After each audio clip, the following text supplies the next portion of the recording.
হওয়ার পর থেকে উনি একবারও এলাকার একবার এলাকা না পুরো 12 নম্বরে পাওয়া যায়। এই সব জায়গাটা হতো সাদা পাঞ্জাবি পরে ঘুরে বেড়াতো, রাস্তায় হাঁটতে বেরোতো।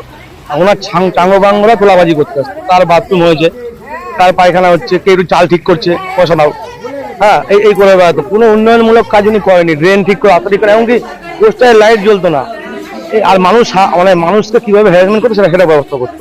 বাকি কোনো সরকারিভাবে কোনো প্রকল্প, কোনো কাজ এসব কিছুই করেনি কোনোদিন। এটা সিপিএম আমল থেকে চলছে এরকম। রাস্তার কোনো কাজ হয়নি, ড্রেনের তো কোনো কাজই হয় না এখানে। এটা জল জমলেই একটু বৃষ্টি হবে সঙ্গে সঙ্গে এখানে জল জমে যাচ্ছে, আর এমনকি বাড়িতে জল ঢুকে যাচ্ছে। এটা আমরা বলে বলে কোনো কাজ করাতে পারিনি। এর আগে কমিশনারকে জানিয়েছি, কাউন্সিলরকে জানিয়েছি, কোনো কাজ হয়নি। রাস্তাগুলো এখনই কংগ্রেসের অবস্থা হয়ে গেছে। ড্রেনের তো কোনো কাজই হয় না, এমনকি ঠিকঠাক নোংরা পর্যন্ত পরিষ্কার হয় না।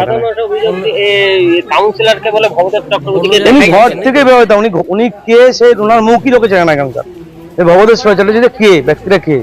কাউন্সিলর দাঁড়িয়েছে, ঘর ঢুকে গেছে। একদিন ওয়ার্ডে ঠিকঠাক আসেনি, কোনো পাড়ায় কোনো কাজ করেনি, ঠিকঠাক নোংরা ওঠে না, এমনকি বলে বলে কাজ করাতে হয়। উন্নয়ন কোথাও নেই, কোথাও উন্নয়ন নেই। এই রাস্তাটা আজকে বিগত 15 বছর 16 বছর ধরে এরকমই চলছে, একই অবস্থা। রাস্তা তো কোনো উঁচু করেনি, কিছু করেনি। রাস্তার কাজের অবস্থা এখন এখনই কংগ্রেসের অবস্থা। 13 বছর বাড়ি করেছি, এরকম জলের সমস্যা সবসময়।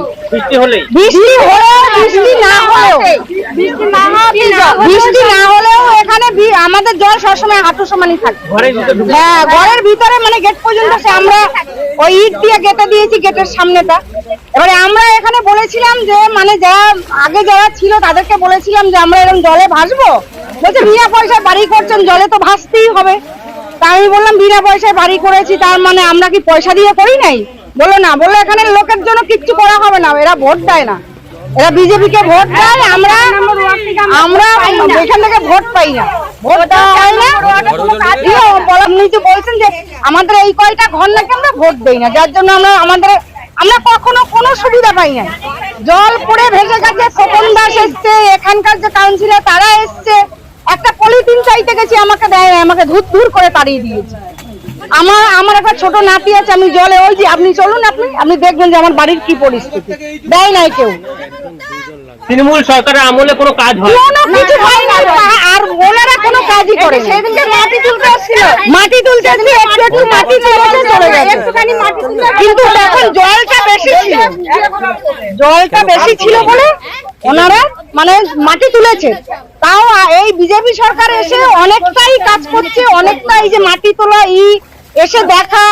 এই যে খোকন দাস আসছিলেন, উনি বৃষ্টি হয়েছে, জল ছিল বলে, তাই উনি এই মাথায় আসে না, ওই মাথা থেকে ঘুরে চলে গেছে। এখানে জলে প্রচুর সমস্যা, আমরা জলেরটা ভেসে যাচ্ছি। রাত 3টে ঘরের ভেতরে জল ঢুকে যাচ্ছে, এখন ঘরের ভেতরে জলে ভর্তি। মানে কি ড্রেনের যত নোংরা আমরা বাস করছি। এটা 13 নম্বর ওয়ার্ড। সবাইকে জানানো হয়েছিল, বলেছিল এইখানের কোনো কাজ আমরা করবো না। এইটা করেছিল, পম্প পায়ে বলেছিল। আর হ্যাঁ, কাউন্সিলর বলে গেছিল।